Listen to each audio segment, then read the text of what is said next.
Hello everyone, welcome back to my channel. তো ঈদের আগের দিন আমাদের এখানে হয়েছিল প্রচণ্ড ঝড় বৃষ্টি। দুপুরবেলা সারাদিন কোনো কারেন্টও ছিল না। তো বিকেলবেলা বৃষ্টি থেমে গিয়েছিল আর রোদও উঠেছিল। তা আমরা চলে গিয়েছিলাম আমাদের কুরবানির গরু দেখার জন্য। ঈদের 2-3 দিন আগে আমাদের গরু কিনা হয়ে গিয়েছিল, একটু বিজি ছিলাম। আর এই 3-4 দিন যে পরিমাণ বৃষ্টি হয়েছে, বৃষ্টির কারণে দেখতে যেতে পারিনি। তো আজকে যাচ্ছি।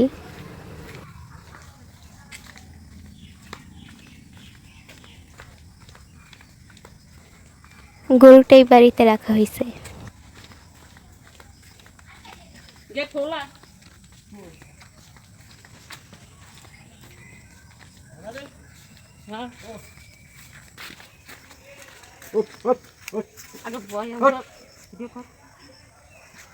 হচ্ছে আমাদের কোরবানির গরু। গরুটা কিন্তু মাশাআল্লাহ বড় গরু ছিল, দেখতেও অনেক সুন্দর ছিল।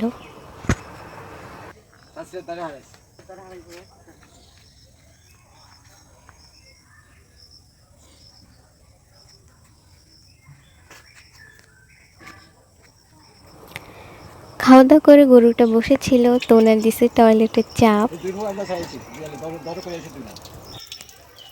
উনি শুধু হিসু করে নাই, পরে হাগুও করছিল।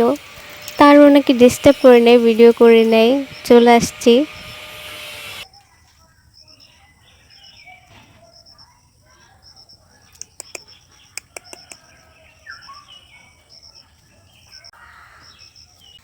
গরু দেখা শেষে আমরা চলে যাচ্ছি বাড়ির দিকে।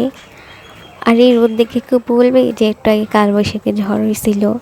জায়গায় জায়গায় গাছ ভেঙে পড়ছে, কারেন্টের তার ছিঁড়ে গেছে। সারাদিন রোজা রাখার পর মাগরিবের 10 মিনিট আগে আমরা বেরিয়ে গেলাম আমার ভাগিনা মানে বোনের ছেলের জন্য জামা কেনার জন্য। এখন না গেলে রাত্রিবেলা আস্তে আস্তে অনেক দেরি হয়ে যাবে, কোনো জায়গায় কারেন্ট নাই। আমার খালা মাগরিবের 10-15 মিনিট আগে ফোন দিয়ে বলতেছে যে জুনাইদের নাকি মন খারাপ। জুতা পায়ে দিয়ে বারবার ওর মাকে বলতেছে যে আমার জামা কই, আমার জামা কই। সবাই নতুন জামা পরবে, সবাই ঈদে জামা পরবে, ওর জামা নাই। তো শুনে একটু খারাপ লাগলো। তো জুনুর মাকে আমরা বলে দিছি যে আমরা আসতেছি জুনুকে রাস্তায় আগে দেওয়ার জন্য। তো জুনু শুনে বলে আমি এখনই রাস্তায় যেয়ে দাঁড়ায় থাকবো। জামার কথা শুনে সে তো মহা খুশি। তো ওরে নিয়ে যখন দোকানের ভিতরে ঢুকছি, জামা চুজ করতেছি, ও তো মহা খুশি। পুরো দোকানে দুষ্টামি করতেছিল, দৌড়াদৌড়ি করতেছিল।